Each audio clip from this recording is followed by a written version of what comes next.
Have you ever observed a dancer or an athlete being so absorbed with what they do that they just tune out from anything else?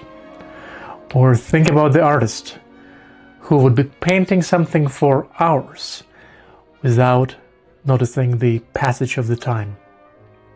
That's an example of a flow.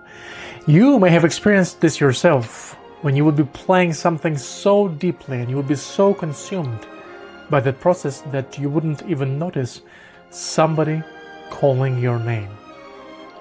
Those moments show what it is that's possible when the challenge and the skill are in sync with each other.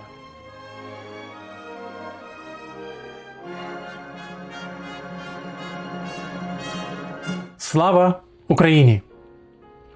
In this conversation, I wanted to talk about that magical experience when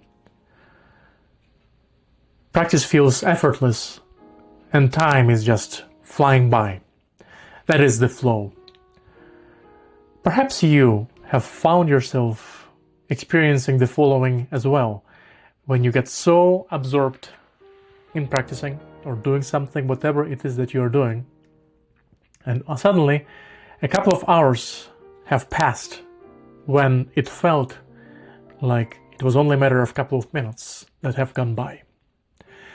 Psychologist Mihaly Csikszentmihalyi, he coined this term, he gave the birth to this term, and he wrote the book on the flow.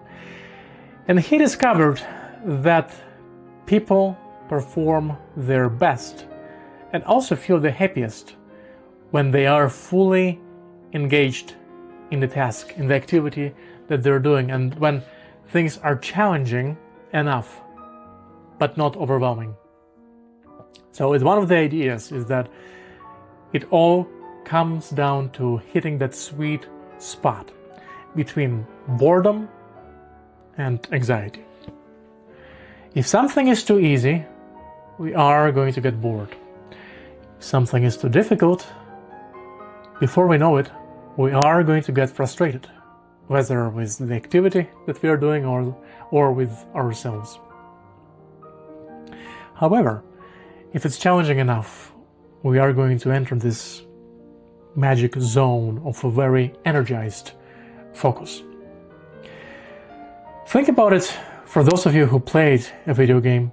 So think about it as a video game, and as the character progresses, so do the challenges around it. And so developers, screenwriters, try to come up with a story that will allow for this gradual progression of the skill and on one side and the difficulty level on the other side.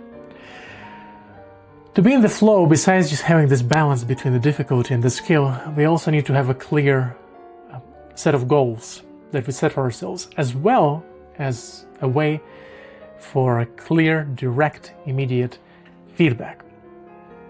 So when we're practicing, don't start without having a specific aim, specific goal in mind. What is it exactly that you're trying to improve, or what is it exactly that you are going to focus on for the next 5, 10, or 30 minutes? And the feedback could be in the form of you recording yourself, but then of course the difficulty is two difficulties are either listening back to yourself or finding time to do that. Or something as simple and basic as just using metronome, in which you can immediately see whether you're rushing or whether you're slowing down, or whether that's something that metronome does for you.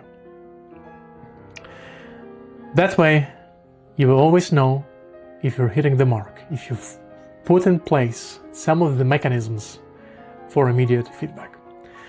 Please follow the description or join Facebook page for more tips and more details about some other actionable items that you could implement into your daily routines. And I will see you in the next video.